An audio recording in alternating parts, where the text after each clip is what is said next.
સમય એવો છે બહુ હાથવીને હાલ્યા જેવો, એટલી મોંઘવારી. માણસોને, ગરીબ માણસોને મજૂરી કરતો હોય ને એને ખબર હોય કે કેમ હાથ પડે ને કેમ એ હવાર કેમ થાય, એટલી મોંઘવારી છે. અને શાકભાજી તમે 250 ગ્રામ ગવાર લેવા જાઓ ને તો 25 રૂપિયા, 250ના. એકલો માણસ મજૂરી કરતો હોય એ મજૂરી શું છે ખબર છે તો હાલમાં 200-250 રૂપિયા.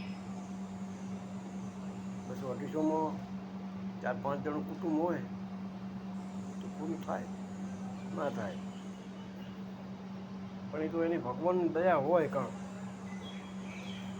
પાડે. હું કહું બચારો માપે બધું હાલે, પાંચ પાડે. આટલી મોંઘવારી કોઈથી જોઈ નથી. સરકારી રીતની મોંઘવારીની, ગરીબની સરકાર નહીં, ઉદ્યોગોપતિની સરકાર ત્યાં. હવે અમુક ધારાસભ્યો છે ને એ અમુક એટલી જમીન રાખી છે કે જેને આખા ગુજરાતની જમીન બધી લઈ લીધી, એટલી જમીન રાખી છે. અમુક કેમ કહે છે ને કે કાળું નાણું ધારાસભ્ય ભાઈ ઓછા નથી, બહુ છે. અમુક તો દેશના ચેરમેન થઈ ગયા છે, ધંધા કે જો કે અહીંયાના બાપને પહેલાં તેની મને સાંકળો મારે હીરા ગહતા હતા. અને ધારાસભ્ય આવ્યા પછી રૂપિયા ક્યાંથી આવ્યા? રૂપિયા આવ્યા ક્યાંથી એમની પાસે? સુરતમાં ગાંજ મેળવતા હતા, હીરા ગહતા હતા. ધારાસભ્ય આવ્યા પછી રૂપિયાનો પાર જ નહીં.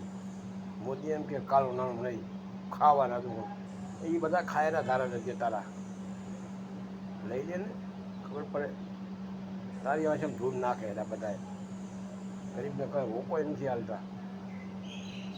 એટલે આવું બધું છે. એટલે ભગવાનને આ બધું ગમે રહ્યું એટલે ચાલવા ના દે આવું, કારણ કે એને બધું ગમતું જ હોય.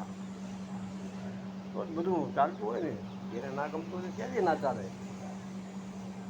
આવા આરામની વેળા થોડા ચાલે, એને આવું ગમતું જ છે. જય કૃષ્ણ ભગવાન.